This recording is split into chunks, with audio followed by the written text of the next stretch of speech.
Good morning.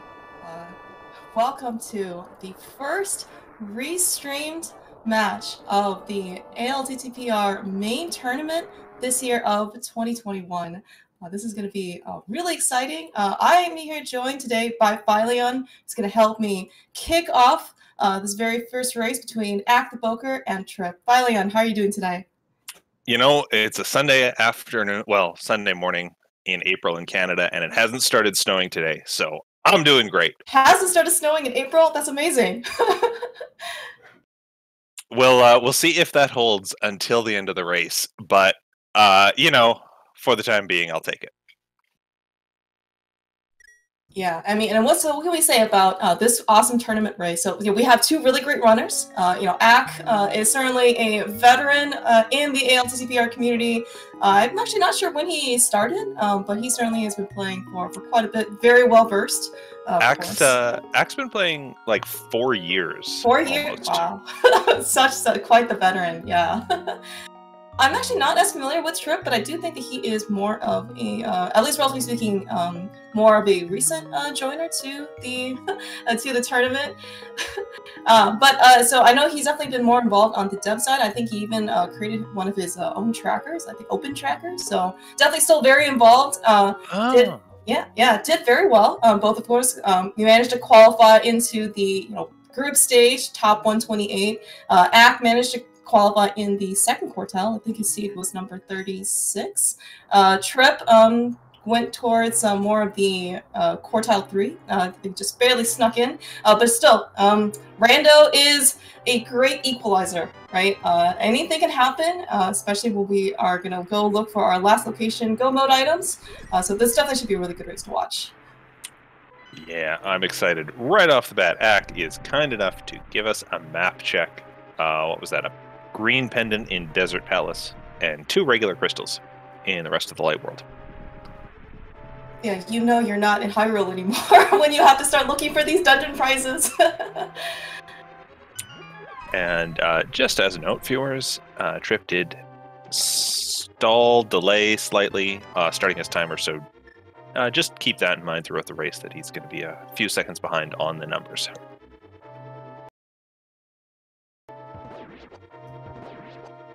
Oh, yeah. So starting with, of course, this is for the tournament mode. I don't know if we actually mentioned this, but this is going to be a hard standard item, hard item pool start with standard starts.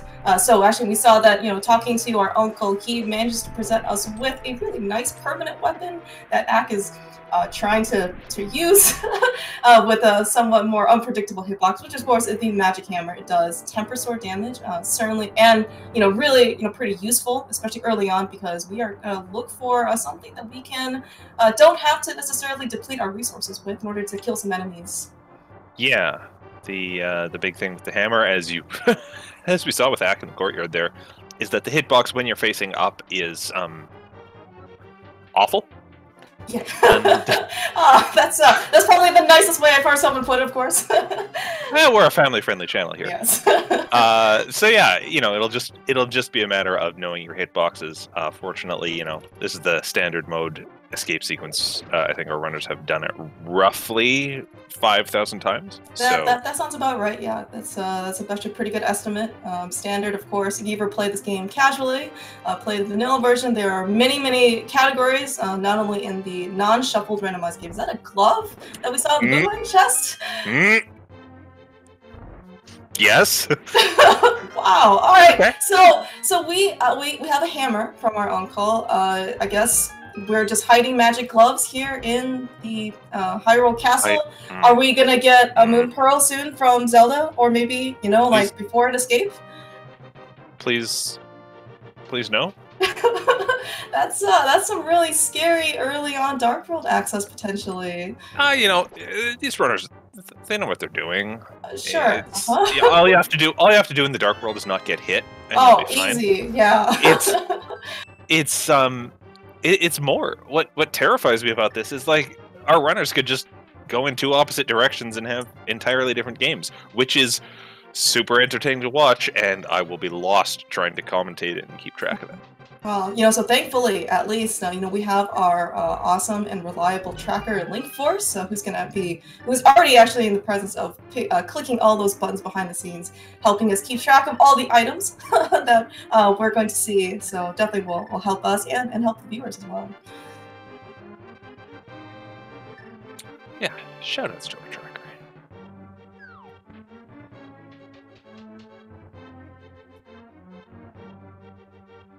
So of course, as our runners are making their way through, after rescuing, Princess Zelda, didn't look like there was anything really of interest in her cell.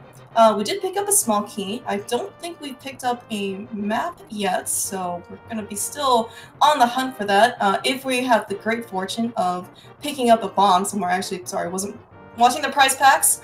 But if there is a prize pack and we can get to the back of Escape and there is no map, we could potentially skip that last chest as part of the sanctuary. So, I didn't see the drop happen, but Act got a single rupee drop at this point. Oh. Which means I think he has an idea of what enemies he can and can't hit for bombs, but as I say that, Trip, just smashes one rat, That's gets right. a bomb. So, alright, good. Bombs exist. Will Act get them? Yeah, Ack is fishing or farming. Unfortunately, it looks like, at least in the Dark Cross chest, we do get a map, so we are going to be able to want to open up everything afterwards. We do certainly hope that Ack is able to farm out a bomb. One of the nice things about having a permanent weapon is, even though the hammer and the hitbox is a bit unreliable, we are able to at least farm to our heart's content. We don't have to worry about necessarily running out of bombs or arrows if we have a different weapon start. Heck. He even got a second. Yeah. Oh no, Trip. Uh-oh. That's, Okay, oh. alright. Oh, yeah, don't please don't scare us like this, in the first 5.5 minutes of the game. Yeah, of course, one of the worst feelings in the world is, especially for us, oh wow. Really glad that he was able to farm out that extra bomb, because if, Trip wasn't able to, come back here and get this, Ack would actually be like a very, pretty strong item advantage. Yeah, this is like the least awful time to have that happen, because at least you have the gloves, so you that's true. You can get back to the back of Escape relatively quickly. But given the flute is there, you don't want to waste any time without it. That's just straight up lost time. Oh yeah, flute, especially when there are we're very, very limited on our mobilities. We don't have the hook shot. We don't have, of course, a very popular item, which is the Pegasus boots. So having that flute to be able to kind of travel around the light world is definitely a huge time saver.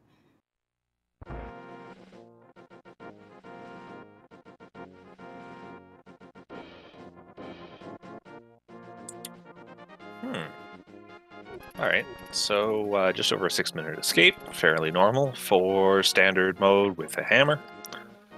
We see a little divergence here. Trip going to get 2 tree pull checks out of this. Trees are, of course, specific things that you can pull on if you've killed a certain number of enemies, and if you've killed 4 enemies, either hit or not got hit, to give you special prizes.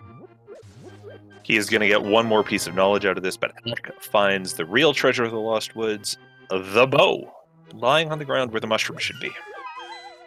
Yeah, that bow has certainly been not a friendly item, certainly to, some of the seeds that we've seen our runners go through the qualifiers for.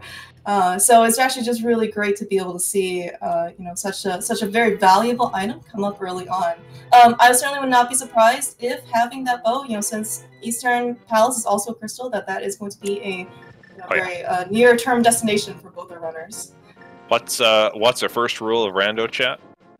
If there's a crystal dungeon you can full clear, just go do it. Sounds great.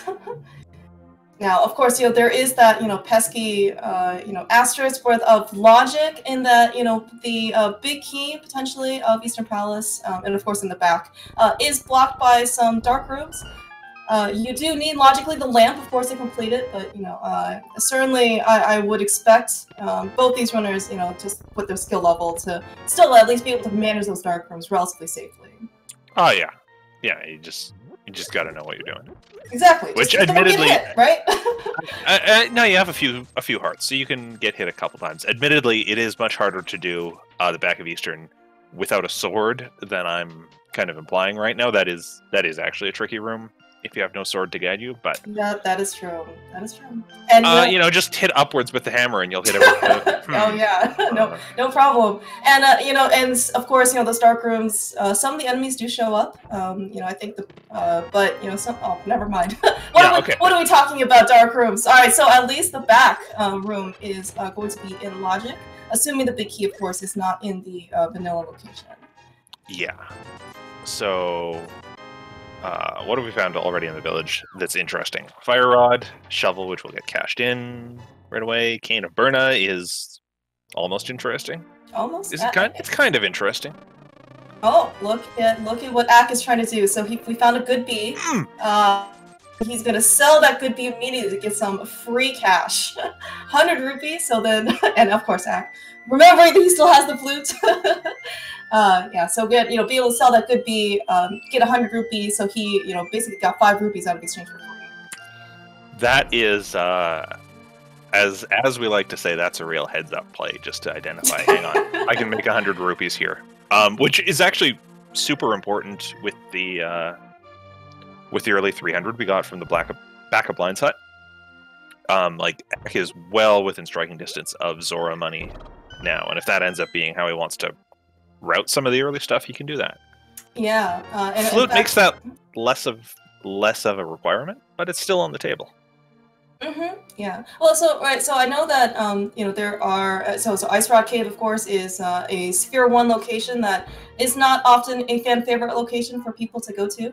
But you know, people are more incentivized, of course, to go over there with the flute because you can just flute to the 8th spot, and it's a lot shorter walk. And some people also don't like to go to Ice Rod Cave without, you know, some Zora money, so they can combine it with some flipper checks.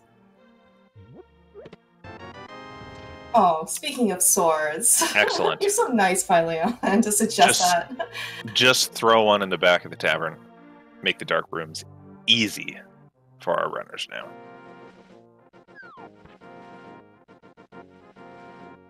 Pretty decently loaded Kakariko, though, all things considered. It's a really great decision for our runners to come here. You know, obviously, I think there's something like 17 checks or something like that, so obviously a very dense item location. Most runners will come to Kakariko, but sometimes, you know, even with 17, there could just be buckets here. Holy cow! Ak! We are happy. We get happy to avoid that bird. Ak, remember, taking care to not get picked up. We are going to get those boots immediately from the race game. You know, the one time I look away, there are the boots. I should have looked away. There are the boots. I should have looked away from the screen a minute earlier. Or 10 minutes earlier, team. Sorry. That's right.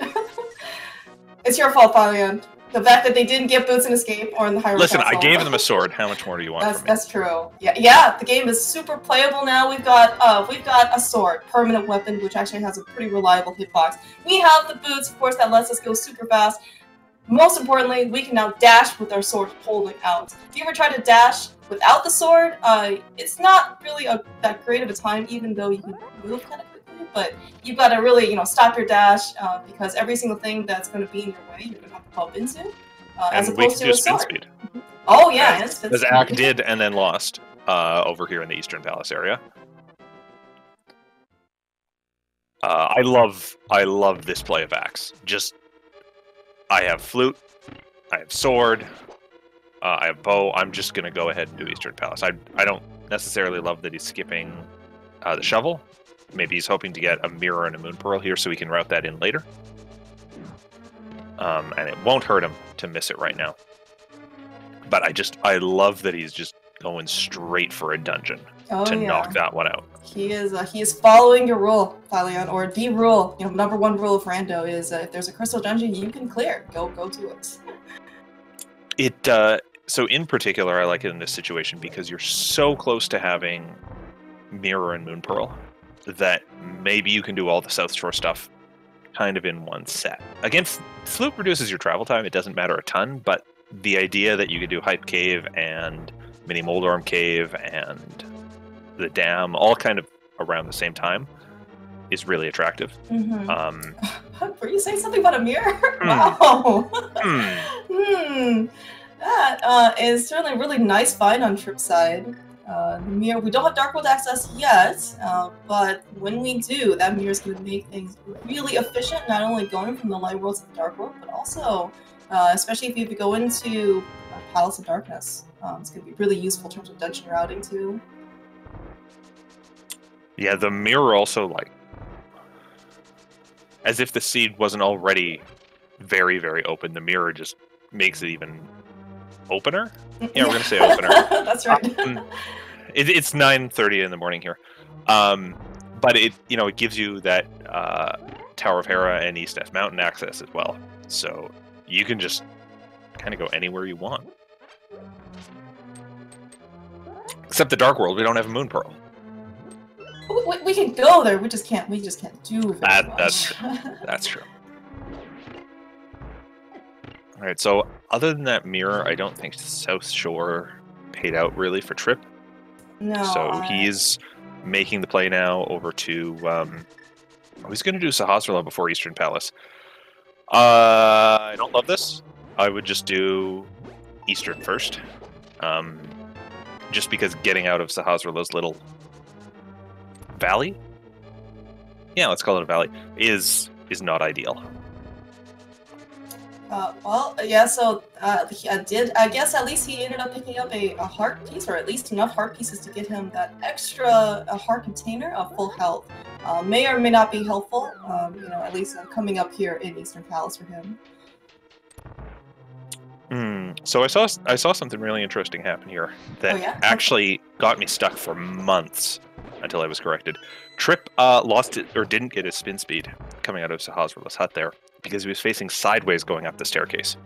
So spin speed, of course, you charge your sword, move your hand quickly from B to A, and then you get stuck in a state where you can't swing your sword out. But if you do that while you're facing sideways on the stairs, you will grab the railing of the stairs and not enter spin speed mode. And until you know that's what's stopping it, it will confuse you for months. So I hope Trip watches this back later. Hi, Trip. Hi, future Trip. Yeah, of course, spin speed is actually something that is exclusive to the Japanese 1.0 version. If you ever end up running some other non-randomized categories of this game, very, very useful and almost a necessity in order to get a competitive time. Not to mention just have fun and go fast. Alright, Ak. Setting up. Wow! Setting up the quick kill for Armos. Gets a really nice third item as a dungeon prize, which is the Titansmiths. We are really just gunning for that Moon Pearl. Alright. So chat correctly points out, yeah, we have the Fire Rod, great, we can get to the Armos room, but because of the big key position, you needed the lamp logically to pick that up. Which is like of a little bit of minor interest if you're really trying to keep track of the logic at home. If you want, you can also just go lamp logic. Who cares? Yeah, yeah. Especially for runners of high caliber, they have the Fire Rod, right? That is their fire source. Lamp at this point is probably just a quality of life improvement. Right? I don't have to necessarily go a little bit slower in the dark rooms. I can go faster, because I can see things. But in terms of what they actually need to finish the seed, Lamp is going to be not on their high priority list. So as Ak makes his seed also just more opener as well, he's going to pick up his mirror pretty shortly. No, go ahead. Oh no, I was just gonna say he is pretty close to the 500 mark, and I think actually based on what we saw on Trip's side, there were a couple of Greeting 20s that we found in Mini Moldum, so he should be actually at the 500 mark for his money. Yeah. Can I just say, I hate that lamp location. Mirror location. It's one of my two least favorite mirror locations, and the game's like, oh, I bet you wanted that to do all of the dam in one go. Oh. Yes, you can't. I didn't even think about that too. I mean, like it's nothing, but at the same time, it's just a little minor inconvenience that feels like the game's laughing at you. But and for what it's worth though, like if that's the worst thing that this seed does for our runners today, I think it'll be hopefully going to be fast and easy, comfy seed.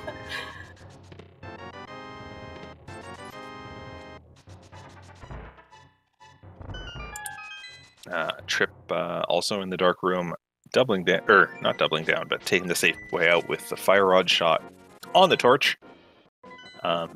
Which, you know, if you have the fire rod, especially now that we're using quick swap in this tournament, it is kind of just the simpler way to beat that dark room, rather than really fumble a bit in the dark, looking for the Armos. It's not an Armos Knight. The Igor for too long. Igor, yeah. I mean, yeah, and especially, you know, we're not on like super, you know, high health, but those guys do 1 heart of damage on Green Mail, and if you, they're really willing to come after you, and especially if you can't see them, it's not going to be a good time for you. It's certainly better to not die in that room if you don't have to. Yeah, that's a good point. The Igors are one of the only enemies that actually hunt you in this game. You know, people say, well, how do you go so fast through all the rooms? And the answer is so often, I just ignore all the enemies because they're not actually trying to kill me. They're just doing their own thing. Unless they're Igors, in which case they are coming straight at you the moment they wake up, and they feel like they stay awake just a second or two too long. Mm-hmm. That's right. Oh, hey, by the way, Trip got a really clean Armos fight as well, and also picked up a Titan Span. So we're tied up at 1 dungeon apiece. And both runners on the mountain. Yeah, certainly, you know, logical access. Of course, this half magic that Ack just picked up from the old man, and Trip's going to hopefully do shortly, is not in logic, of course, without that lamp. But you know, as we said before, logic is merely a suggestion at this point. Now, of course, you know, one thing about a hard item pool is we did see, you know, on Ack and Trip's side, both, you know, runners picking up some green 20s. Those are replacement 20s to, I guess, supplement the pool that for certain, I guess, like luxury or safety items have been taken out. You know, our runners are going to be on green mail the entire game. No blue or red mail for extra safety for damage. We are going to be capped out at 14 hearts. So we are going to see heart pieces and heart containers now, but once we kind of hit that cap, we are also going to have those heart pieces and containers turn into rupees. So the fact that we've seen 2 green rupees currently actually means that both of them are probably going to be armor upgrades. So very safe mini Molten Cave today. Yeah, I'm a huge fan of the way the heart item pool works, because it doesn't start removing the hearts until you're up to a fairly significant number. Yeah. Which means that if you're, you know, if you run this game, just the standard no major glitches speed run, or you've just played a lot of randomizer, you probably got used to playing with that number of hearts.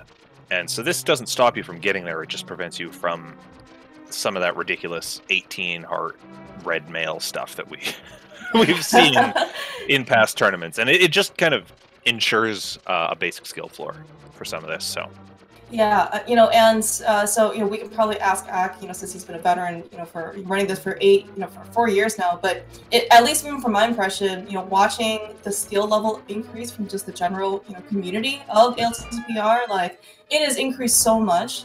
You know, even hard item pool, I think, also might be too easy for some of our runners. I mean, I've seen Ack play some pretty heinous settings in official tournament races. That to be clear, he chose for himself.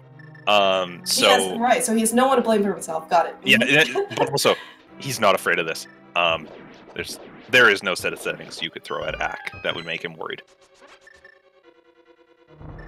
We are seeing a little bit of divergence here. Actually, looks like, you know, Ack is you know, he's following the crystal completable rule. If you see a crystal dungeon that you can complete, let's go do it. Trip, though, I think he dipped into Hera, but then decided to, I guess, take a small detour.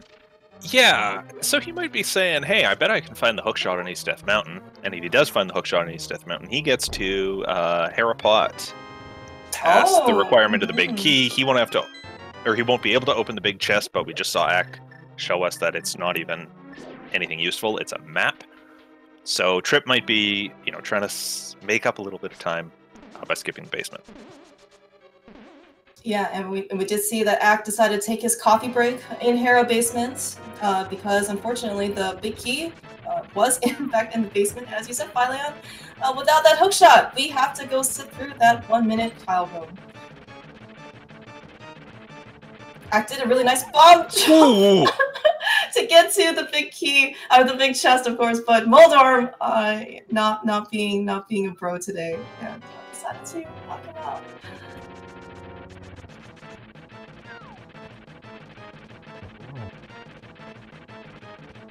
Three hits with the hammer. Round 2 for Ak. Just as good as the first round. Oh, wow! Ak! almost 2-0 on Moldorm's side, but Ak at least clinches it out during last hit. Oh, jeez. And there's a okay. There is our Moon Pearl. So this is a fairly significant time difference of, a minute or two that Trip is going to lose, because he has to run back to Hera now to actually finish that dungeon that he left behind. Then Trip's going to have to run back to East Death Mountain, because he's suddenly got information about the Turtle Rock Medallion, as well as Super Bunny Cave and that first chest in Hookshot Cave, all available. Ak gets to do this all in one trip. Oh, yeah. And he's got the mirror, so he can be really efficient about it. Mm-hmm. Oh, yeah. Yeah, I mean, so, like, normally, every single trip that we kind of tail up to Death Mountain and get over here is something roughly around a minute. So, yeah, as you said, finally, like, the fact that our runners have the Titan's Mitts and the mirror, and they're already here, right? Like, this is, like, going to be, like, the most efficient trip that they can do. And, of course, Ak, does have the boots. The first chest in Hookshot Cave is logically accessible because we just bonked there. I would not be surprised if Ak decides to employ some more boot strategies in order to try and get the remaining 3 chests if we don't end up finding the hookshot. Yeah, he'll probably just do it. Maybe fall a couple times, but he'll do it. Prove me wrong, Ak. Prove me wrong. So with that, we also have the entire Dark World open to us. So I'm going to talk about those pendants and crystals that we saw flashing on the screen and never mentioned earlier. For the record, we do have red crystals in Turtle Rock and Palace of Darkness today, with pendants in Misery Mire and Ice Palace. So there is that Ether Medallion in Lumberjack that has me worried about Misery Mire a little bit. But kind of the whole game is open to our runners at this point. Just a few items left for go mode. I wouldn't be surprised to see like a standard Dark World Village of Outcasts dip, because you got 2 more crystals you can clear there. Yeah. Actually, okay. All right. So on Ak's side, we see that the entry to Turtle Rock is going to be the Quick Medallion. Not quite. The only medallion we do not know anything about. Oh, that's true. Yeah, that's right. Because both our runners end up picking up bombos in Eastern Palace. Yeah. Actually, like I didn't actually realize that Ether was sitting in the Lumberjack. This is actually going to be pretty interesting because I don't think Ak actually made that check yet, but Trip knows, right? Yeah, that's correct. So it's a fairly straightforward check for Ak to do when he's doing his, what do we call it, Flanctuary? Used to be the name. Oh, that's right. Yeah, because that's right. Yeah, so King's Tomb and Bonk Rocks, which you also might do in concert with Graveyard Ledge, since you've got boots and Dark World access already. So it's easy for Ak to check it there and get that knowledge. Here is his dirty, dirty hover. Nicely done. Of course, what do we hover for? We hover for cold hard cash, 300 rupees. That's technically not in logic. Trip has a really nice fight with Moldorm. Ak might need to try and work on his bonking skills. That is a really tough bonk to set up. It is. That is true. Yeah, you are basically pixel perfect trying to get between the chest and the rock. And if you mess it up, Ak's doing the right thing here. He's just hovering the entire rest of the cave. Yeah, no, Ak's definitely got his boots on his feet today. Nothing of value in Hookshot Cave, unless you want to count the 300 rupees. The only other thing I'd count in there is the peace of mind. Just the fact that is true. Certainly, that is very true for Ak's that's side. off the table. Unless Trip can hover, and no one's told me about it. That I'm not aware of. Oh, is gonna get dead rocked? Oh, okay. All right. So dead rocks just barely decided to leave him alone. They are super random, not fun when you're trying to do anything like dash or lift or walk or really just try to play the game.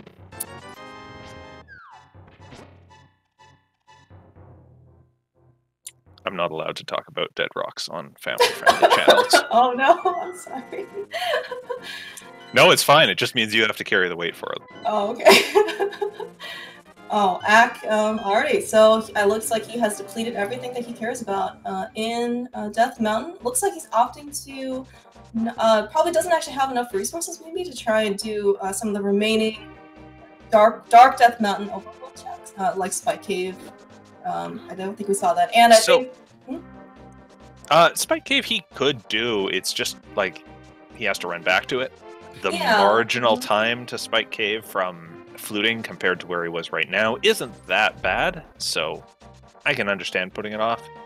Yeah, I was also wondering if he wanted to run back, also because he picked up, we just saw also Trip as well pick up the book from Cave, so that is, if you combine him maybe with the Ether tablet check, that might be more incentivizing, but like as you said, Falion, what's the #1 rule in Rando, right? We've got crystal dungeons we can complete. We got the bow, we got the hammer, we got mitts, moon pearl. Do we really need to go over there for those 2 checks? Right now, right? Like, there are so many things open to us right now. Maybe. Maybe. But yeah, obviously, I'm a huge fan of Ak. Just going to Palace of Darkness. I had talked earlier about Village of Outcasts. The trick with that, of course, is that there's all these overworld checks. You have to go into and out of houses, and who knows how many of them matter, how long it takes to do all those. And then you have questions after that of, do I go north, do I go south? On the other hand, Palace of Darkness is just gonna give you 5 items, and it's one of those you have to clear it anyways. Like, you probably have to full clear it anyways dungeons. So I like Ak going here and just striking it off. He may end up going to Hype Cave later, but as we saw, it didn't really work out for Trip. Yeah. So, there is that tiny, tiny chance that we just see Ak never worry about that. I used to think that Hype Cave was, one of those first Dark World locations that we end up going to, but more often than not, that's actually less and less the case.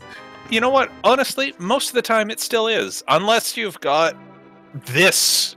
Just gesturing at the runner's trackers. I'm unless you've got your hands this and arms.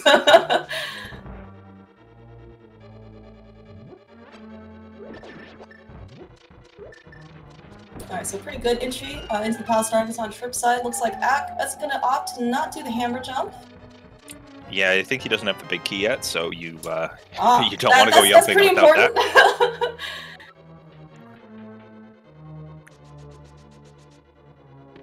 And yeah, we did see the lamp come up on the right side of Palace of Darkness. So there go the Dark Room Warriors away from these runners. Typically that just means that the runner stronger in execution goes, oh shoot, and the runner who feels a little behind in execution goes, oh, that's nice to see. Speaking of nice to see, did we see the ice rod found in Harmless Hallway? No ice rod hunt for us today, at least. Thank goodness. Speaking of one of our requisite medallions, we find the Quick medallion in the Dark Mesa pod. Of course, everything now is completely in logic because we did end up finding that lamp.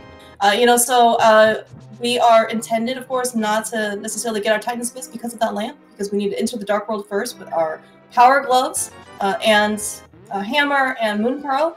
But then, of course, we've already got the Titan's Smith, so all of the rest of Dark World is going to be in logic. Yeah, so Turtle Rock is clearable now as long as we get Samaria.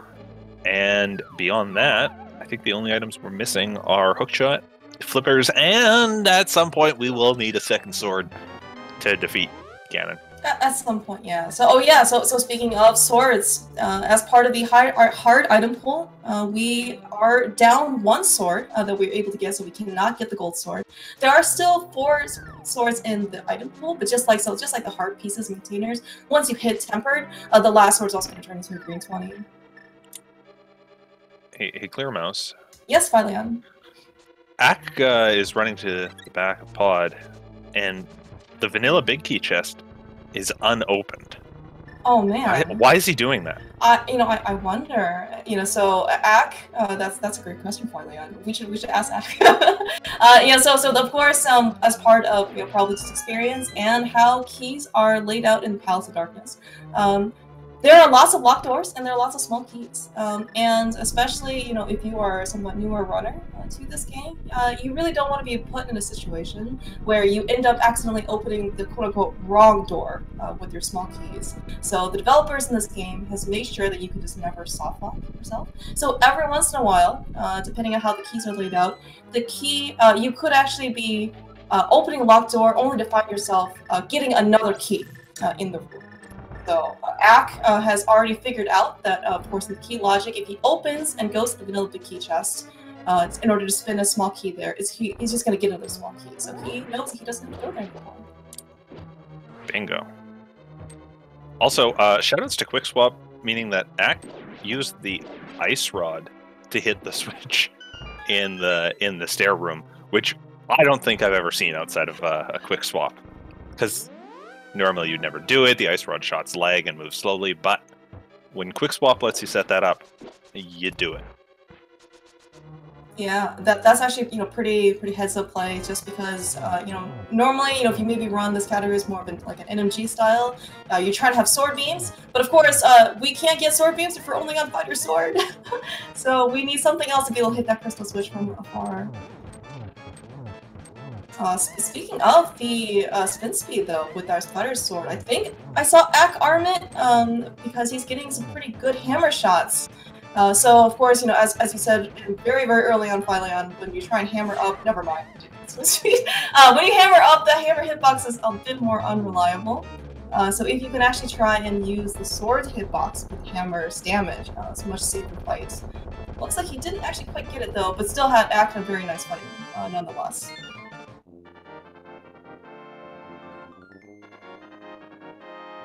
Yeah, spin speed is great until you get hit, and then it just goes away. Yeah.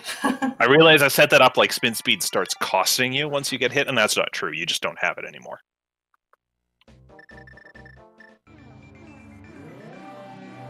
Yeah, it's certainly a lot more effective if we ended up having a longer ranging sword, such as the Master Sword, or the Temper Sword even for that matter. Yeah, but the fighter sword, unfortunately, because it is the starting sword, its hitbox range is actually indeed a little bit smaller than all the remaining swords.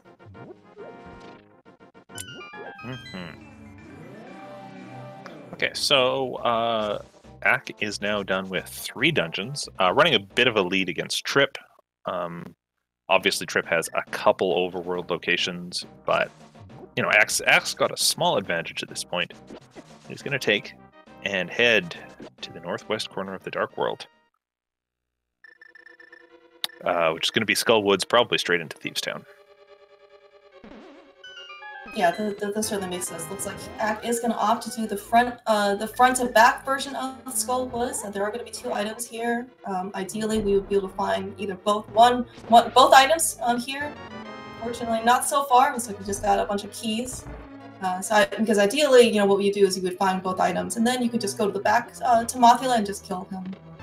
Ak also might be, potentially looking for another weapon upgrade. We do the fire rod, do the hammer, but if we could find that second sword, swell.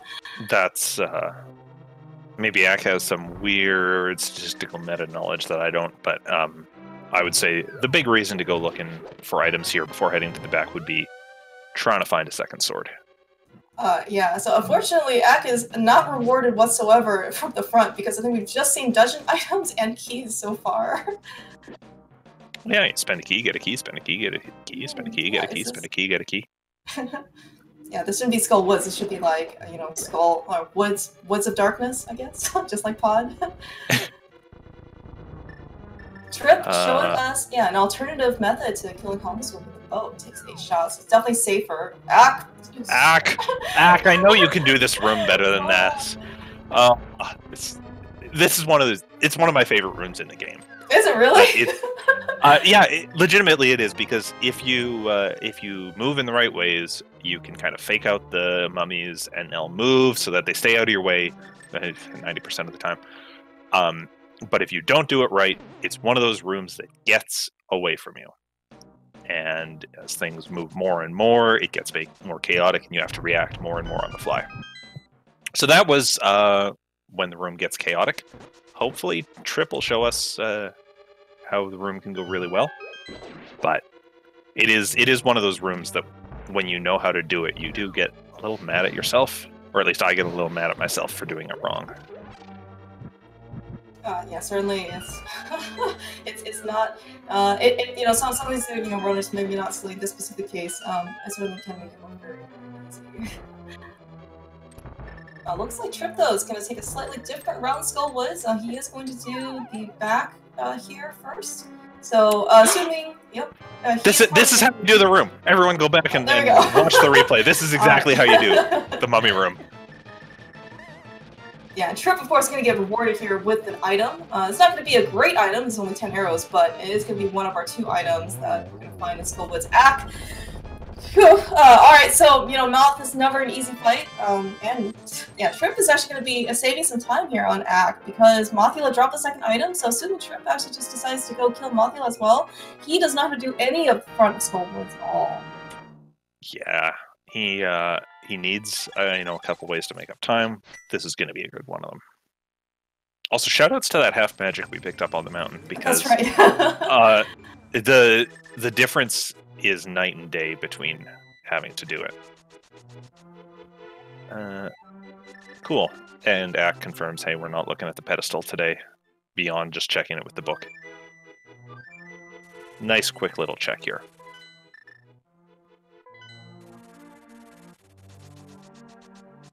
I also really appreciate that he's fluting back to the village to go to the Dark World again, rather than running through Skull Woods and doing all those interior-exterior transitions. This is significantly faster. Yeah, in this game, we'd like to go fast.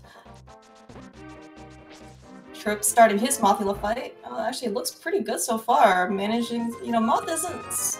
Oh, okay. I spoke too soon, I guess.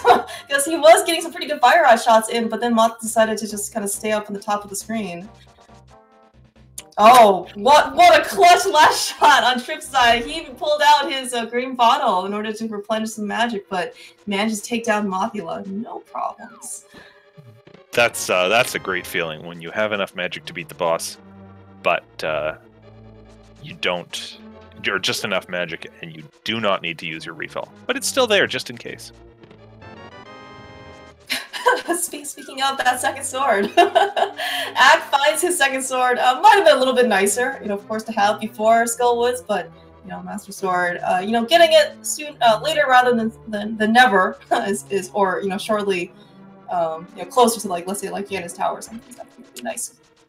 Yeah, it's important to have a Master Sword for this dungeon. Because it is, kind of double damage against major enemies like bosses, unless your boss is blind, in which case it makes 0 difference.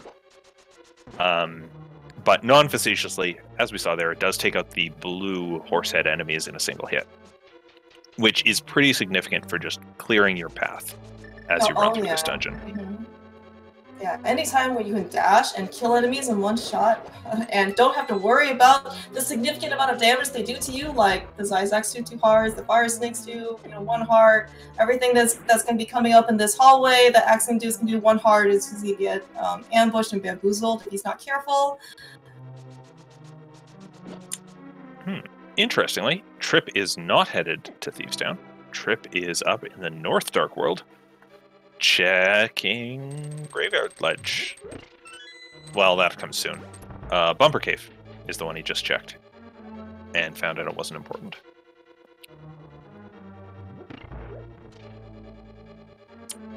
Neither is Bonk Rocks. This is kind of what I was getting at earlier in the race. We're seeing Trip do a lot of overworld checks that just aren't working.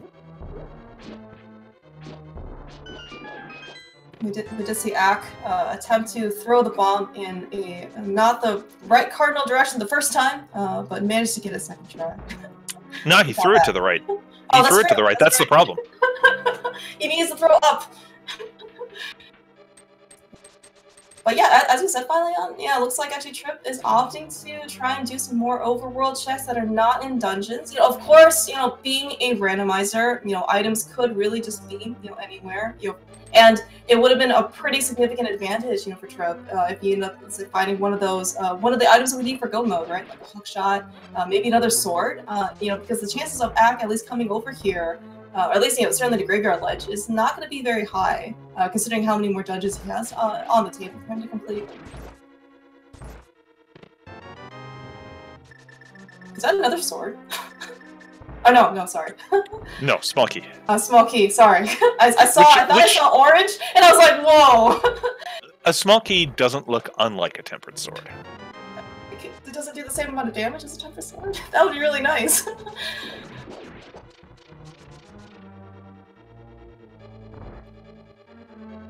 Alright, so we did see that because of that small key and how the key logic works in Thieves' Town, we did have to get an item out of the big chest. Luckily, we did have the hammer. It's going to be definitely a peace of mind for both our runners because we got it so early that they don't have to leave anything behind in Thieves' Town.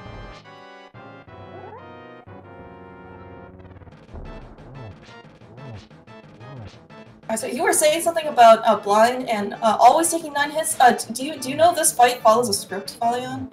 I do. I don't know who wrote the script, but you know, I've read worse. I've read worse screenplays in my life. But yeah, you know, Blind's always going to do the same thing if you know how to kind of goad him. And the main trick in that fight is just holding out your sword so that first available frame, you hit him. And then you hit him again on the first available frame. And suddenly the 9 hits you have to do with absolutely any weapon in the game don't seem like that many. Yeah. Fun fact, when I was a kid, I used to leave the dungeon to get tempered sword so it would make the fight easier. Didn't work, but in my mind, it helped. It gives you peace of mind, right? It just, you know, seems like it does more damage, that's all. Okay, this is where we're going to see Trip start to make up some time against Ack, or maybe we should say Ack bleed away some of the advantage he had. Looks like Ack's going to be checking the north parts of the world. Are we going to see him check Lumberjack? Jeez. Doesn't look like it. Yeah, no, that's actually a good point. Ack might have been slightly distracted, though, trying to run for his life, because those, as we saw, actually he took 1 hit from the Murderdactyls. He doesn't really have that much more health he can take. I think I see what Ack's doing, and I kind of like it. He's just going to run to Graveyard Ledge, do that, and now he's in the Light World, and he can run back the rest of the checks just in the Light World, avoiding those costly mirror transitions.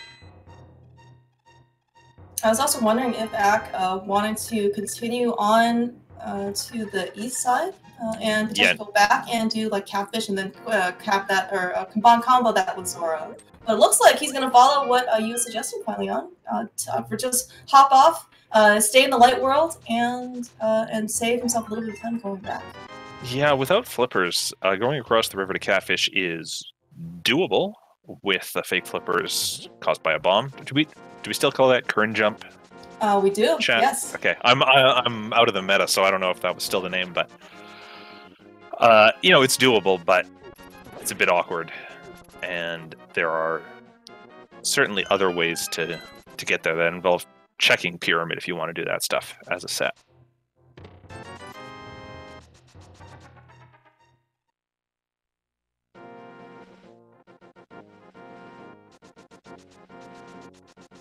Trip is meanwhile making his way through Thieves' Town. He actually had a really good dash, almost made it to the end of this hallway. I think he potentially could have made it, but one of the star enemies, I think unfortunately maybe just got just in his way enough so he wanted to restart his dash. The pink Zyzax, though, are really not giving him a good time, though. You know, we saw that, you know, we are in green mail. He does have a pretty good amount of health, right? But, you know, taking damage 2 hearts at a time isn't really that fun a time here in Peakstown. No. Fortunately, there's a couple of hearts under pots here he can use as a backup. He is going to do the really safe thing of just killing the pink Zyzac in the corner there. Which is like, why are you doing that? It's not in your way. Well, sometimes it just shoots a fireball straight up the center of the dungeon room. And that will both slow you down and ding your health unfavorably. So if you're at all worried, that's like the conservative safety play to go for. Yes, Trip also taking, you know, his time in order to get through that conveyor belt. You know, it's definitely one thing to kind of get electrocuted by the Baris, to have to stop your dash. It's kind of another thing where, you know, there is some bounce back from being electrocuted, and you could actually just fall off the conveyor. That's definitely also not a fun time.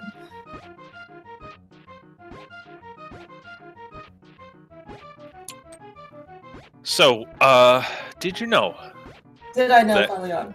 The boss Trip is fighting right now, Blind, is in fact a scripted fight. You know, Phaleon, I believe someone actually just very recently told me. Was that you who told me that this was a scripted fight? Oh, shoot, it was. Oh, yeah. So it looks like Trip, you know, found his potentially also his own version of the script, maybe improv a little bit because maybe he wasn't as happy with the original manuscript, but still managed.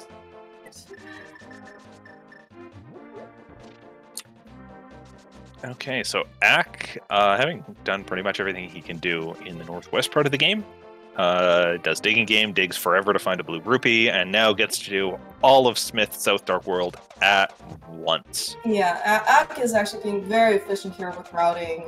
Basically did all of the North Dark World, right? Skullwoods, combined that with some of the North stuff in Village of Outcast, did all those Light World checks, and then came right back and said, I'm going to do all of the South Dark World. You know, with the mirror and with, you know, with the hammer, he's basically be able to access like everything. Mm-hmm. Meanwhile, Trip in the southwest corner of Hyrule sees that it's Bombos to open Misery Mire, which means we can get in there. Yeah, it's a pendant, but we can get in. Oh wow, Ak doing some really nice payoff with finding the Cane of Samaria there. Well, I am not remotely going to say this race is over, because we still need a hook shot, and who knows where that can be hiding. But that is a big find for Ak. It gives him some clear direction of, hey, you can go beat Turtle Rock if you want. It so even frighteningly opens up the pyramid. But who knows? Maybe Trip will just find the hook shot here, and we'll see a similar thing. Oh, and we also need the flippers. Yes, that's right. You know, a Becky could be like a hook shot-ish, maybe. Maybe not.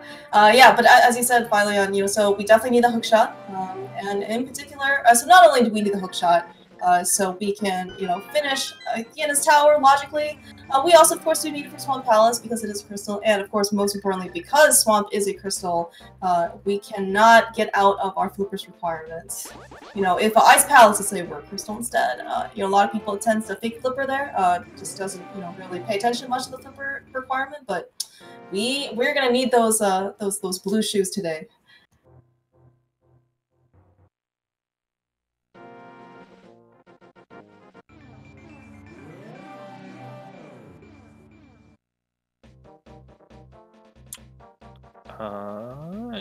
Interesting. I thought there we go.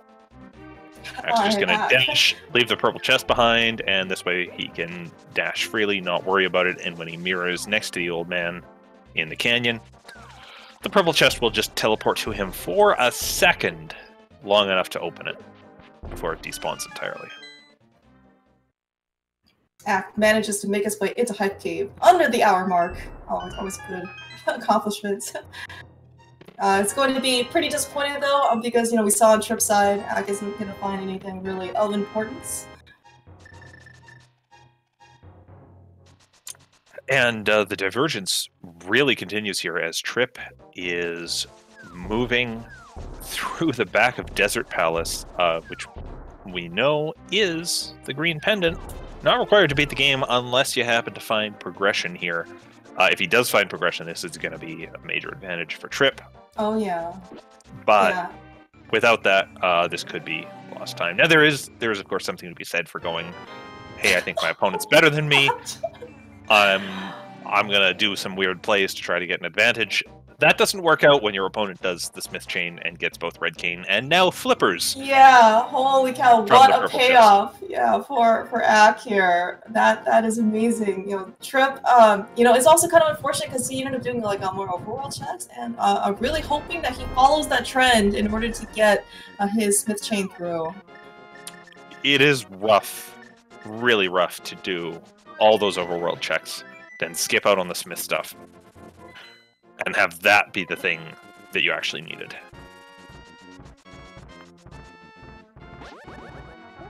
Alright, looks like Lambo does not have anything of value. He dropping 10 bomb pack that we come to see sometimes with our uncle.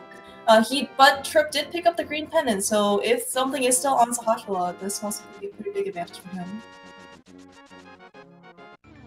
As you said though, Philion, what is the rule of Rando? You know, Ak found the Cane of Samaria. He has the Ice Rod. He has the Fire Rod. He is coming back up here to Dark Death Mountain eventually, and he is going to probably go beat Turtle Rock. Yeah, this is a spot where a lot of the time I don't think that rule always holds, just because Turtle Rock is slow to get to when you don't have the hook shot. You have to go up and across instead of across and up. But you do get your Ether Tablet check in here as well, and I mean, the thing is, Axe basically, when he does this, he's assuming that he's going to have to climb the mountain twice, and he's just eating the cost of an extra climb if it doesn't work out for him. Yeah. But what's his alternative? Is he going to start dipping pendants? Is he going to start doing like the Zora stuff? That's all doable, but it doesn't actually get him towards finishing the game. So, for a similar reason, I still like this Turtle Rock play. Oh yeah, and you know, of course, one thing that we that you hadn't mentioned yet is seems to be somewhat more of a trend, at least so far in the qualifiers, is you know, maybe dipping Swamp Palace without that hook shot. No. No. No. I understand. I mean, that's exactly why Ak is here. Meanwhile, though, maybe Trip is doubling down potentially. He is dipping into Pendant Mire, hoping maybe to find something else. This is a really wild play. This is. I don't want to speak entirely for Trip's decision making, but this feels like a real Hail Mary, because you're going in here, you can't finish the dungeon, so maybe you're only getting one item out of all your clearing. Oh yeah, no, that's and this is a big dungeon. There are 7 chests that Trip can open, potentially only giving one item. This is a big time sink. Yeah, and especially if he's looking for progression items, he is going to open all 7 items in the front of this dungeon. Yeah. So maybe, you know, for Trip's case, you know, we're only hoping that the items are going to show up early so he can nope out of this dungeon faster. I think he did check the pedestal, right? I know that Ak did. That's right. Okay, yeah. So he knows that if he can find both items, he doesn't have to kill Vitreous for the pendant. Well, that's the thing is he can't kill Vitreous. Now that's probably a good thing that he doesn't have Cane. Oh yeah. To do Vitreous, because that would be an even bigger time sink. But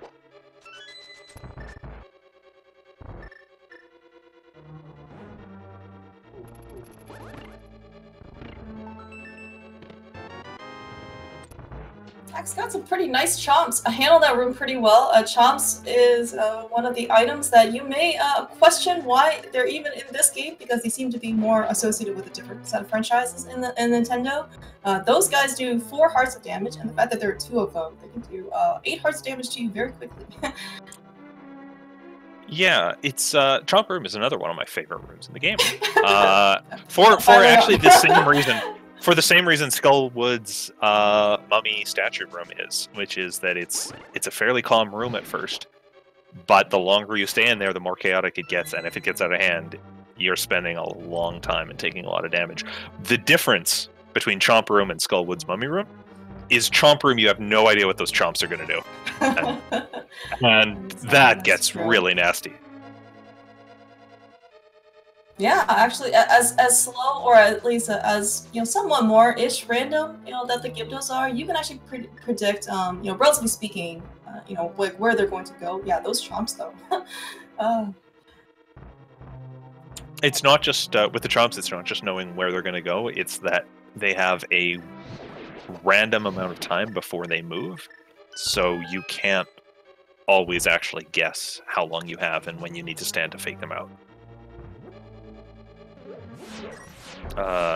So Trip tried to get a little bit cute with his routing here in Misery Mire, and for good reason. Did everything he could to put off the cutscene chest, but now has to make his way back over to the left because he's still hunting for items here. And he's going to sit through this 14-second wall-moving cutscene. Yeah, so he's already made the time investment here, certainly hoping that the last item, is here. We actually did see one item pop up from the Misery Mire big chest, which is unfortunately only a green 20, but man, he needs to survive first in order to get down to the chest. Look, all you need is half a heart, and that's right. You're not taking game over, so. Oh. Alright, while I definitely don't wish this upon him, he just at least needs to make his way to the hole in order to fall and not hit the spike, which is surprisingly easy to do. Oh! No, don't leave yet. Okay! Alright, okay, so we did find at least a second item. That means that we don't have to go, Trip at least has peace of mind that he found both items, but probably not what he wanted to see out of Mire, which is being $70. Of the bad outcomes for Mire, that is on the tamer side, because at least he knows he doesn't have to go back to Vidi. Still not great. Alright, so we are looking, looks like he's going to cash in from his desert/Misery Mire area and turn in the green pen into Sahasla.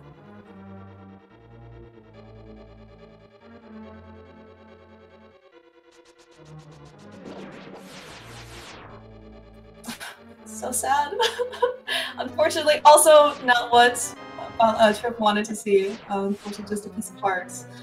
So hopefully he's not feeling too down. I guess from his time investments. Ack, though, meanwhile, on Laser Bridge, he does have a small key, which means that he could, in theory, skip this. But we're still looking for a hook shot, which is a pretty important item. So the fact that we still did find the map and the compass in Laser Bridge means that Shrinex is, in fact, holding our last item. Didn't really see anything else of value, though. We got the compass. That tells us where the boss is. Perfect. I'm sure Ack just needs to now pull up his map and check so he knows where to go. Oh hey, this is good for Trip. He is in West Dark World. He is going to spend a lot of time doing digging game, but then, fortunately, he is probably going to do Smith Chain. Axe starting his Shrinex fight. Unfortunately, he does not have Temper Sword, which means that he will opt to do this with the hammer. Looks like take down the first hit pretty nicely. I love half magic for this. You just go on the second head. There you go.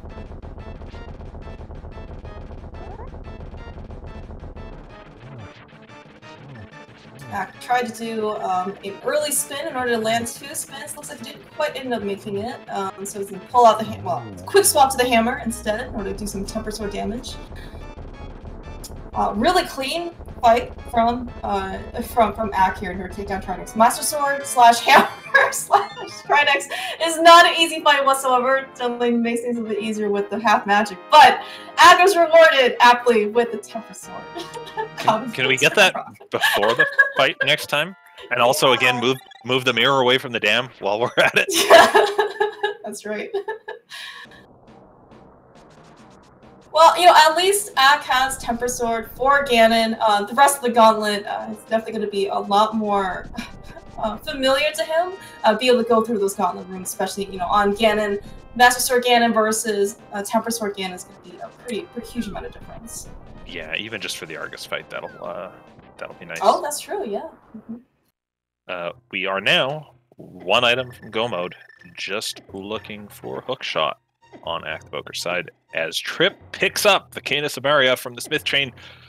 Big question is he going to continue on and get flippers from Purple Chest? Gosh, I hope so. Yeah, looks like yes. All right, so this is going to be really good for Trip. You know, these are definitely two very important items, pieces of progression that Trip definitely needs in order to kind of come back. Oh, and we finally got our Spike Cave check. It's just a piece of heart, but hey, we got it. Yeah, certainly that was, you know, Act's last 4th piece of heart in order to make a heart container. Of course, very apt, you know, for saving and quitting right afterwards. And Ak is not going to dive into Hookless Swamp Palace just yet. Not the thing he wants to be doing here. Yeah. He's instead going to pick up the red bomb, head to the pyramid, and then presumably head up to Catfish and Zora after that. Trip, on the other hand, are we is going to check the ether or the Bombos tablet. Yeah, I was no, what? So. Yes, okay. I wasn't sure with the dash lines he was taking where he was going, but this is to Bombos.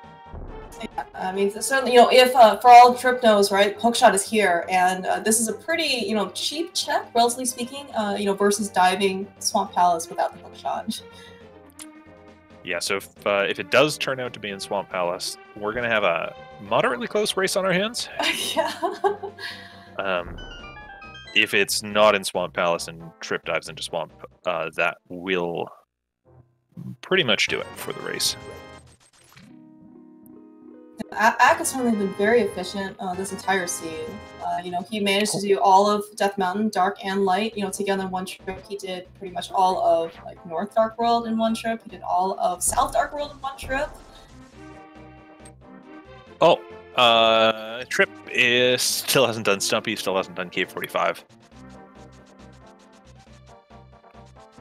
Yeah, this is also, yeah, and just like, you know, this is going to be another kind of example of, you know, fairly minor example of, you know, differences in routing. You know, Ak was able to do all this stuff at once, and Trips kind of have to make, you know, kind of 2 or 3 trips over here.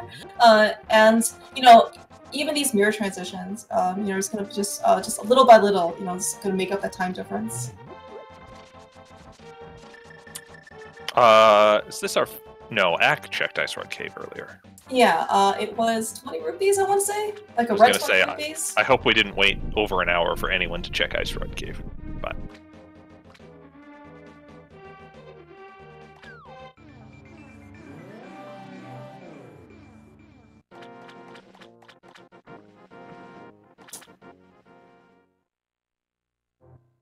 And Ak continuing his really efficient routing, you know, visits Catfish, sees that it's nothing, quick warps over to the Light World, and then now he's going to be able to do his flipper checks and combine it with Zora.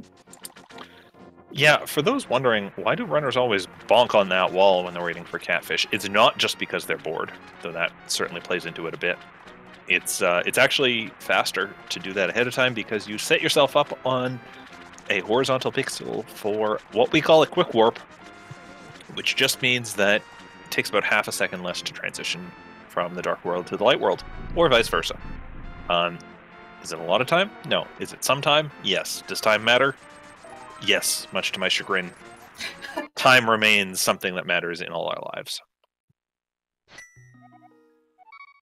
I like the sync pick up a heart piece, though, both from Zora and from Hobo on Trip and Ak's side. Yeah, and of course, you know, not only does that bonk, you know, set up the really nice mirror transition, as you said, Phileon, it also does unlock the camera a bit, so actually runners are not forced to pick up the item that Catfish throws at us. Alright. Hey, Powder's on Lake Hylia Island. That's right. It is logically accessible, because you do have the mirror and the flippers. I hate that. I just hate that being there. Yeah, you actually bring up a very good point, Phileon, because it is not only inconvenient to get to, because you have to kind of start in the Dark World and then, you know, walk or run over, but then also you have to go visit Magic Bat, and, you know, given how much basically our runners have both done, you know, everything else there is in the area, it's not really a place you want to go back to just for that long check. Especially if it's Magic Bat, right? You have to kind of wait there, you know, for the bat's animation to kind of like pop up at you as well. Okay, so divergence time again. Trip is going to make up some of the time that he lost earlier, or Ack is going to sink that time, depending on how you want to look at it. As Ack is doing Mire Shed and potentially this whole area. Meanwhile, Trip is doing Ice Palace. And not Icebreakering. Or if he is, he's going to hit the switch here, which isn't great, but it's fine. Mm-hmm. Yeah, especially, I mean, there are a couple of reasons probably. Maybe it's just muscle memory for him to hit the switch. You know, so as you said, Falion, there's probably a couple of reasons why we don't necessarily need the switches. One is we do have the big key, so we can always get through that door. We don't need that switch to be up. But also, you know, maybe, you know, this is a pendant, and we don't actually need to kill Cold Stare, depending on where the items are, or how much he wants to commit to this dungeon.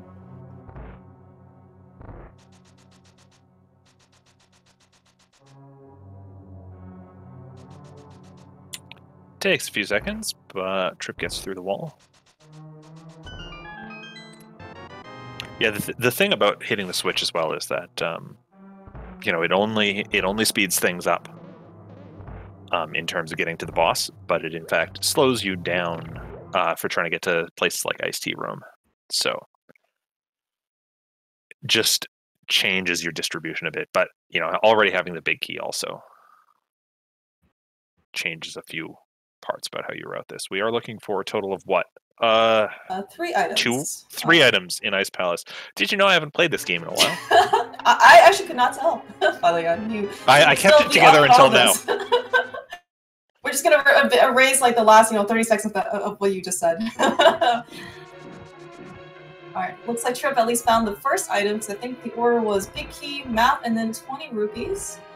Does a nice bomb jump over to get to the get over the pit, so he can continue on to the dungeon, presumably to the other chest before the Ice Tea, before he ends up going further downstairs.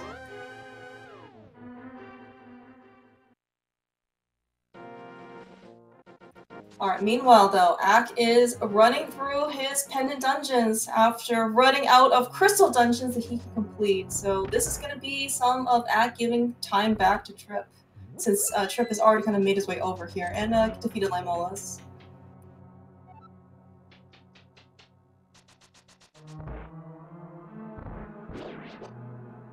Ice Palace, though, so far is mimicking Misery Mire's prize dungeon payout. We're only gotten some more money out of this. Trip remembering that he doesn't have the hook shot, so he's gonna have to drop down and bomb open the floor the hard way. That's I'm just glad he was aware of that. That's a mistake I've made too many times, and I've seen other people make too many times. Yeah, I was gonna say you're probably not alone in not being and sometimes forgetting that you need the hook shot for that.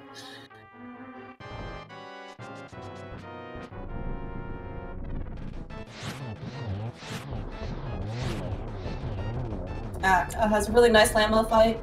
Fire Rod with half magic makes things super nice and comfy. So chat is saying that if you paid attention to where the keys were in Ice Palace, it turns out that getting to Cold Stare was in fact logically locked by the hookshot. And I'm sure if you pulled up enough spreadsheets and charts, it would all make sense. And I do trust that. It's just something I personally have a hard time keeping track of. So we're going to expect that Trip does not get the hookshot off of Cold Stare here. He is down to 2 hearts. He's... Ooh. Oh, wow. Okay, I don't know how he didn't get hit by that falling icicle, but so tripping on 2 hearts. Poor Trip. Alright, so it's gonna be like Ice Palace of Money and Misery Mire Palace of Money. That's really unfortunate price. Look, again, all you need is 2 hearts. As long as you don't hit 0 hearts, you are fine. That is absolutely true. Just don't get hit. Easy. Yeah. No. It's not don't get hit. It's only get hit up to a certain point. Oh, yes, that's right. Yes, as long as you can get hit with 1 heart, or 1 heart, half heart remaining, we're good to go. And at least, too, both these runners' credits, I don't think they've died yet intentionally. Or, sorry, unintentionally. No. So. No, I don't think so. I mean, Ack just screen transitioned there on his way to Swamp Palace for no reason. But that's not as bad as a death. Oh, are we seeing a hookless Swamp Palace dive? I mean, this could be the right decision based on what we've seen Trip already do on his side. Mm-hmm. I mean, it's what? Hookless or head to Ice Palace, so you.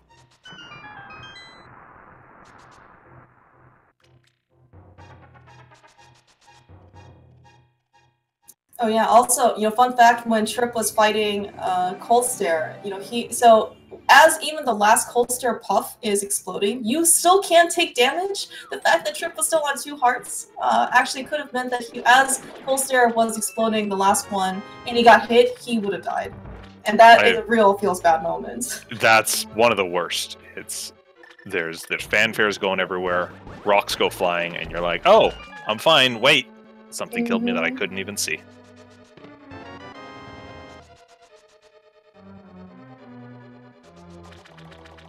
Alright, first item in Swamp Palace is, in fact, not the hook shot.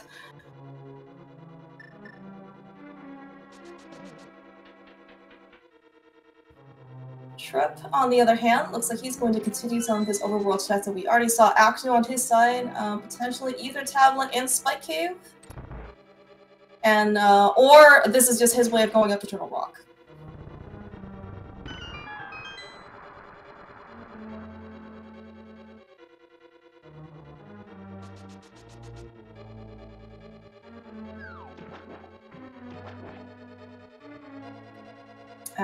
When making his way through Swamp Palace, screen slash cutscene at a time. Looks like he at least going to make the easy check of the compass chest first. Ideally, this would have our hook shot or the big key, so we can get the big chest really quickly. Oh! Alright! It's not quite vanilla. It's pretty dang close, but Ak has found a hook shot in Swamp Palace. He is in go mode. He is going to go straight to the back. No worries whatsoever. No left side. He is going to have a pretty comfy time for us to see. Well, I wish my mother had called me an hour ago. Not an hour ago. 20 minutes ago, and then I could have stepped away and we could have found the hook shot then. Oh, that's true. Yeah, finally, I mean, you left, for just a brief moment and everyone found boots, right? Why didn't you leave earlier? Ah, jeez. All right, we figured it out. Next time. Yes. All right, yeah, so of course, this being hard item pool, Ak already has Temper Sword. He's not going to get Gold Sword. There is no silvers available in hard item pool, despite that there are, of course, 2 bows in the item pool that we're access to. Of course, once you find the first one, the second one just turns into 20 rupees. So at this point, there is really nothing that can help Ak speed up his fight. Maybe if he wants another... no, I can't even think of anything else that would help him, so I can't see him opening up any other chests at this point. No. No, we don't need things.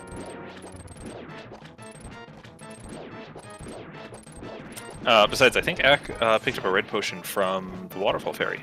So, oh, that's true. Yeah. In the event that health is an issue for him, he can drink that in a pinch. Yeah, I think also, so at least according to our great tracker, Link Forest, I didn't even notice when he picked up 4 bottles, apparently, but we have all 4 bottles. So I'm sure at least one of them, well, at least 2 of them in this case, because you just said that there was a red potion that Ak picked up. That's good. That can help out Ak. Funny story about the bottle. The first one we got was, of course, the green potion, all the way back in the secret passage to the castle. Every other bottle since that has contained bees, at least 2 of which were the good bees worth 100 rupees. Oh, nice. Then, of course, the red potion he got was from chucking the bottle into the lake, or into the pool in the Waterfall Fairy. Falion, I'm seeing a bunch of numbers in chat. Do you know what's going on? It's too early in the morning for me to come up with some witty interpretation. I should be on this, but it's the first day of the tournament, so I'm not up for that yet. Something, 22 possible locations in Ganon's Tower where the big key can be. If you want to type a number in chat, you can feel good that you were faster at typing a number than other people on the internet this morning, April 18th, 2021. If you don't want to type a number, you can do that too, and then you can just be like, yeah, I knew it all along. I don't need the external validation of other people seeing me be right.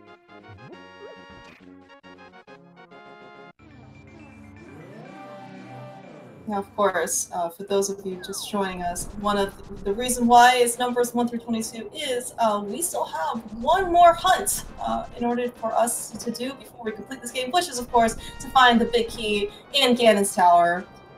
Somewhere in the basement, there are 22 locations that we are going to check. And we are going to do this as soon as Ak enters the tower. Of course, there are a couple of different strategies or routes that people like to take. Some people like to go to starting on the right side, which is the Hope Room, aptly called the Hope Room because you hope the big chest or the big key is there. Ak, choosing not to go right, decides to start left side. So what I'm expecting him to do is check the torch, and then go to the Stalfos room, which is up top, and then assuming the big key is not there, mirror out. And then go to right side.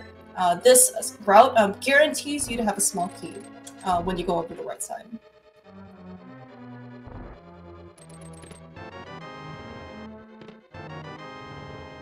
Or a yeah, lot of small a lot of guarantees. In this case. And Ak finds the mushroom. Of course, you know. So one of the reasons was why we this route is preferred by some runners. Looks like including Ak is if you ever tried to kill Stalfos, you know, either with or without sword beams in that room, it's pretty annoying. They don't want to stand still in order to get killed. Yeah, you know, earlier in the race, I said most of the time when you're speed running this, you just run because the enemies don't run towards you. The Stalfos actually run away from you if you try to kill them. They're cowards. So yeah, just don't bother with them. Exactly, and not only are they cowards, finally, you know, they throw bones at you. Like, I mean, it's like not they're like cowards and they're vindictive. Look, we had hook shot in Swamp Palace in this season. At least the game is throwing us a bone somewhere.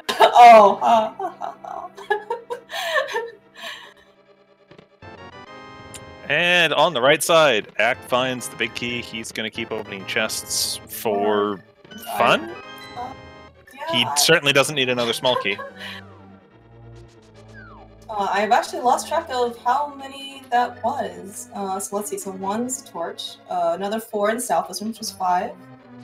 6, 7 was Hope room, so this is 8. I was told that I should not be doing math on stream. Well, I came up with 7, but that's clearly wrong. All right, so that's good. yeah, let's go with 8 or 9 there.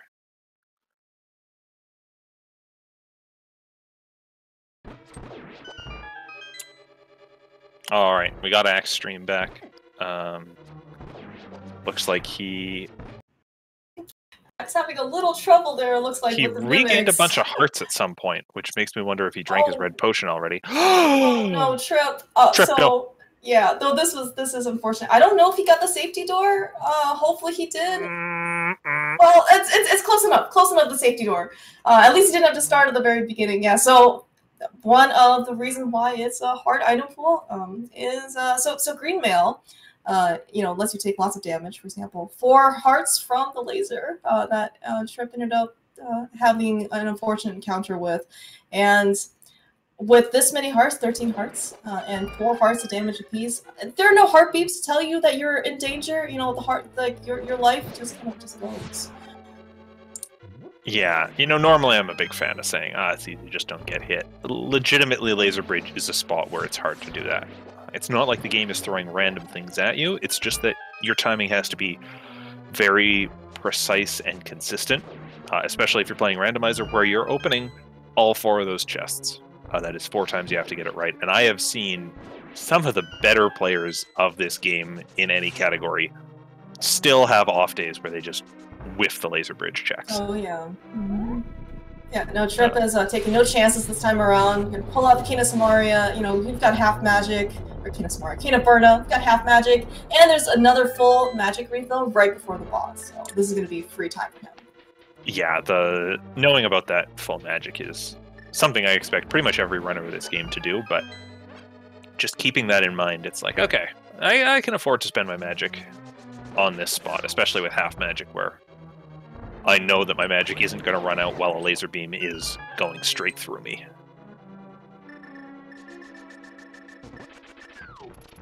Yeah, assuming Trip, of course, makes it through his Trinex fight, he is going to be rewarded with the Tempered Sword. As you said, Falion, would be really nice if we had it before this fight, but I guess beggars can't be choosers.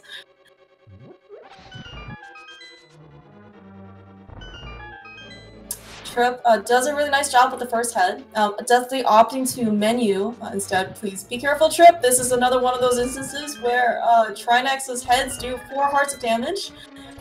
So definitely can't get hit. But I guess, actually, but fun fact, I guess, the body of Trinex only does 1 heart damage.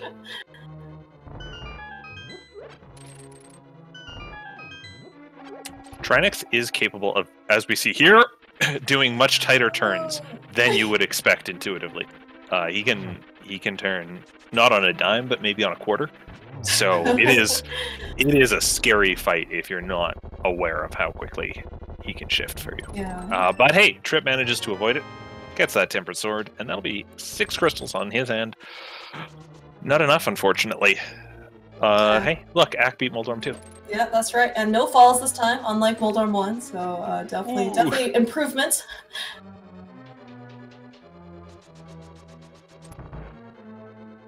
On to Aghanim 2. This is 3 of them. We're going to try and reflect back as many energy balls to the real Aghanim as we possibly can. The patterns, though, are pretty, can be pretty erratic. Definitely takes a lot of practice in order to do this boss well. Oh, Axe playing this, we can say the line of, "Get out your protractors." Assuming I can get this, it should be a 4 cycle. Oh, maybe not. Ooh. Sorry!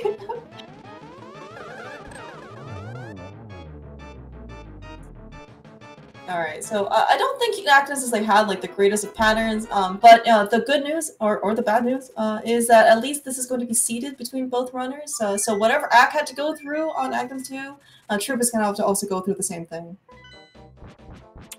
Yay. Yeah, at least it's fair, right? You know, if it's going to be a bad situation, at least we have it on both runners' side, so both of them get to experience it. Yeah, sure.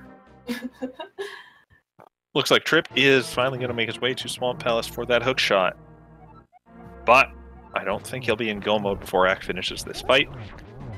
Ack gets that double spin off the Trident, which is important for getting the 1-in-1 cycle, and then walks into Ganon, so this is a bit dicey. This is why we pick up the red potion earlier in the race. Oh, wow. Yeah, so as Ack just demonstrated for us, Ganon does 8 hearts of damage. Luckily, he had just enough, 8.5, to take that first hit. Of course, you know, if Ack ended up dying, it would not have been, you know, the end of the world, just because, one, we've already seen, you know, how much of a lead he has, but also it was a pretty early phase, so he could have just started over. Luckily, though, he does have that red potion. He is past the, you know, gets the 1-in-1, past the most dangerous parts of the Ganon fight. So now everything is basically going to do 2 parts of damage per hit. Of course, Ganon still does 8. Ganon needs to stand still first to get these warps, or so we can hit him.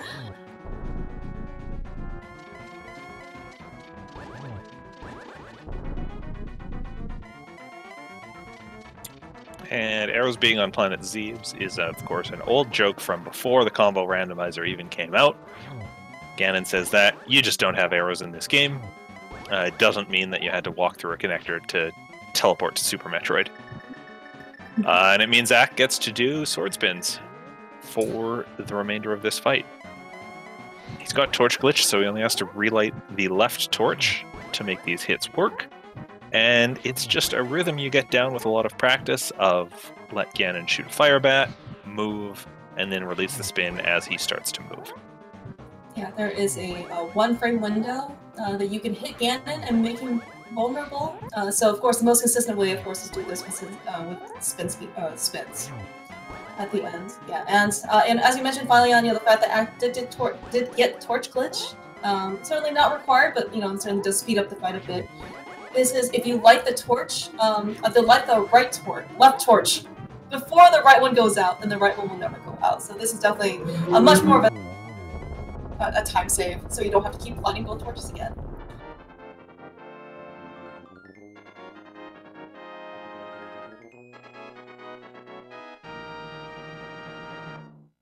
Ack, that'll do it. That is great for Ack. Yeah, he is gonna finish this race and win with an official racetime.gg time of 1 hour, 27 minutes, and 33 seconds. And Trip, seeing that dot done, seeing he still doesn't have hookshot with the dungeon still to clear, is just going to take the forfeit rather than play this out. A completely understandable thing that I would probably do as well. Yeah, especially when your hookshot is in Swamp Palace. It's definitely not going to be, as we said, both sides, not the first place you're going to opt to want to look. It looks like, yeah, Trip's going to be not joining us, but Ak the Boker is he in here with us. Congratulations. GG, thank you. Hello. How's it going? How are you feeling, Ak? I don't know, like a nap? You play the scene really well. Yeah, it's a fun one. Hey, fun fact too, if we include my my group stages, the 6 games I played from last year, half of my hook shots have been in Swamp Palace for the group stages. Really? Oh, so this is all you're doing. Well, I mean, it's kind of silly. I just didn't go in there after I got flippers. Like, I should have known. No, it's kind of a volatile seed, given you had, you know, every bad decision to look for the hook shot available when it was the last thing you needed. It's fun. Yeah, and unfortunately, we did see Trip take almost every option other than Swamp Palace.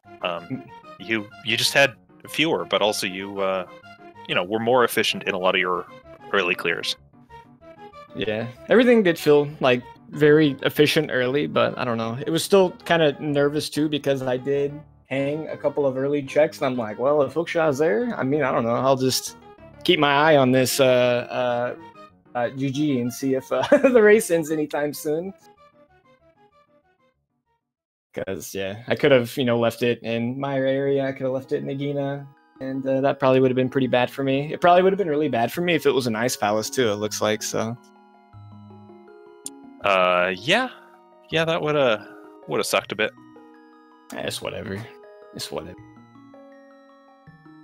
No, I mean, Ak, you were super efficient. Like, you got to do all of Death Mountain in one trip. You got to do all of North Dark World in one trip. You got to do all of South World in one trip. Like, the way you routed this was really good. Yeah, I mean, you had all the good stuff very early, so it definitely made it easy. Yeah, I was really happy that the Pearl was in Hera, because I'm like, hey, you know, I kind of thought about holding off for Hera Pot, but that wasn't going to work out. I routed Pod really bad because I didn't know I had the big key, and I routed Skullwoods. Pretty unfortunate too. Pod big key was in the back of the maze. Yeah, so you didn't have it. Unless you thought you did. Was it in the bag, dude? Yeah, it was back of maze. It was like the worst time to hammer yum, so it was good you didn't. Oh, okay. Oh, I didn't. Man, I couldn't remember getting it. I mean, when I opened the last chest in the back of the maze and like I got an item, I'm like, okay, where's the big key at? I didn't realize I'd already picked it up, so I thought maybe it was on the other side. I guess I like took a 5-second power nap when I opened that chest. Imagine autopiloting in a dungeon. Well, I mean, I was looking for the big key, so I wasn't necessarily on autopilot, but like, yeah, I just zoned out. So, but, and then, I don't know, I felt like my execution was subpar. My Ganon was an absolute train wreck. That was the scary part, was the Ganon fight. Yeah, I gave him a big old hug, just to ask him how he was doing. Oh, but like, you survived. You got your vaccine, I got my vaccine. I was like, come here, Piggy, give me a hug, man.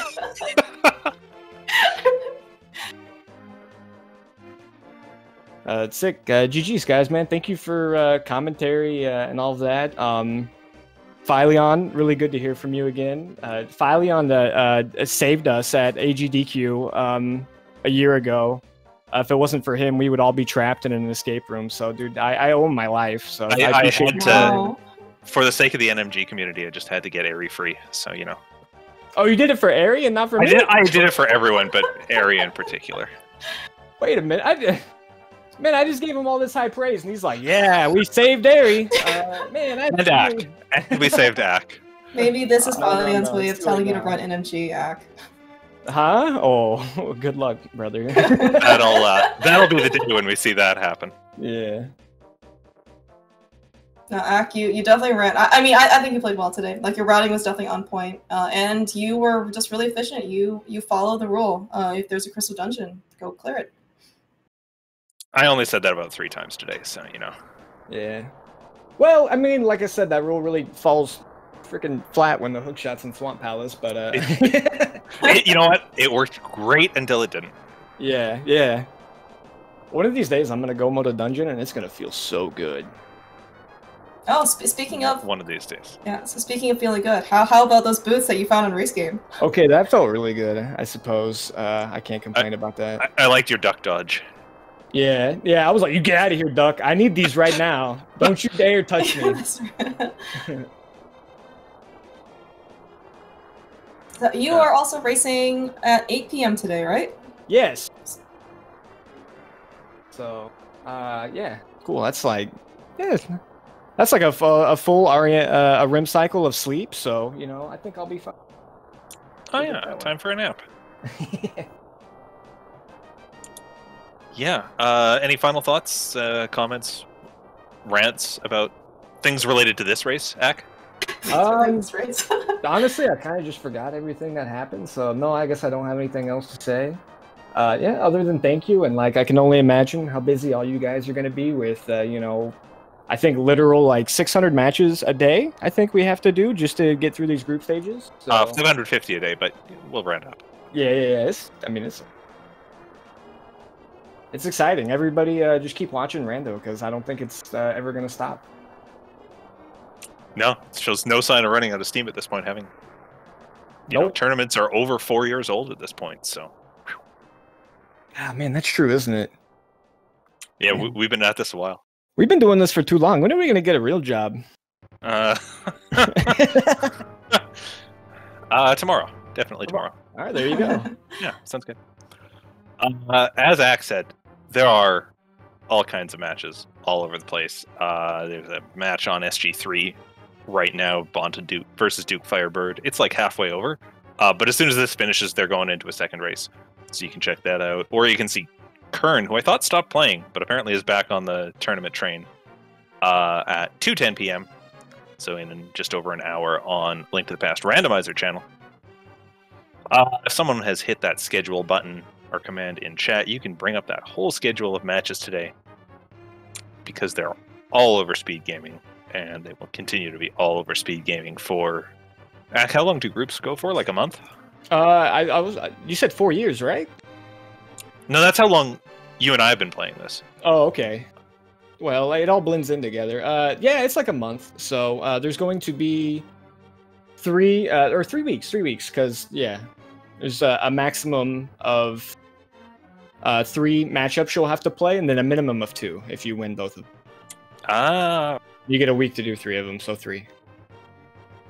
Boy, I hope I'm right on that, because like I tend to not read the rules too. Yes. All right, cool. Yeah, that's what I said.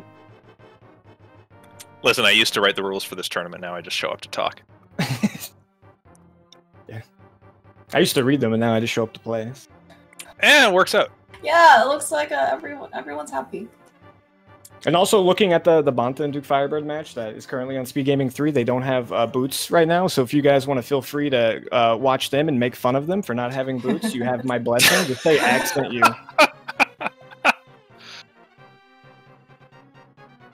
But so, GG's, guys. I really appreciate it. Have a good one. I'll see you again in 7 hours. Yeah. All right, thanks, sounds Ak. good. Yeah, congrats again to Ak for that win. GG's to Trip for playing that out up until it ended, and then respect for just saying, I'm not going to keep looking for this stupid hook shot. Yeah, I mean, especially, you know, Trip, as Ak has said, he's going to play 7-ish hours from today, or from right now, so it's definitely, you know, nice to kind of like take a breather, right? Take a break. Yeah. Hey, shoutouts again to Linkforce for doing all the tracking for us, clicking all those buttons as the runners ran in 2 very different directions. Thank you, Linkforce.